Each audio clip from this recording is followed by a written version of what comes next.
بسم اللہ الرحمن الرحیم۔ پیر محمد افضل قادری مخاطب ہوں۔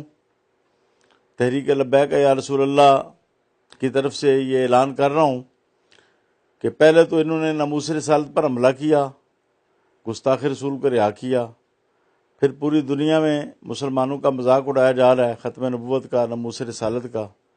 یہ سب قادیانی ہے، فوج میں بھی عمران خان کے پیچھے بھی قادیانی ہے اور یہود و نصارہ ہیں۔ اب انہوں نے ناموس رسالت پر لبیک پر حملہ کر دیا ہے۔ ابھی مرانیہ شریف بھی نیک آباد گجرات میں چاروں طرف پولیس نے گھیرا ہوا ہے، اور رحمت للعالمین مسجد لاہور میں بھی پولیس داخل ہو چکی ہے دروازے توڑ کے۔ امیر المجاہدین پر حملہ کرنا چاہتے ہیں یا گرفتار کرنا چاہتے ہیں، تو فیصلہ یہ ہوا ہے کہ فوری طور پر سب نکل آئیں، فوری طور پر۔ اب اگر نہ نکلے آپ تو یہ بہت نقصان پہنچائیں گے، بہت نقصان ہو جائے گا، اس لیے سب بھی نکل آئیں، عوام، خواص، علماء، مشائخ، تاجر، وکیل، سب سارے کام چھوڑ کے ختم نبوت کے لیے اور ناموس رسالت کے نکلیں، روڈوں پر آ جائیں۔ آپ لاٹھیاں اپنے ساتھ آپ ضرور رکھیں، اگر کوئی حملہ کرے تو پھر اپنا آپ دفاع کر سکیں، اور آپ ایک لمحہ بھی سستی نہ کریں، آپ فوری طور پر نکل آئیں اور بالکل پرواہ نہ کریں۔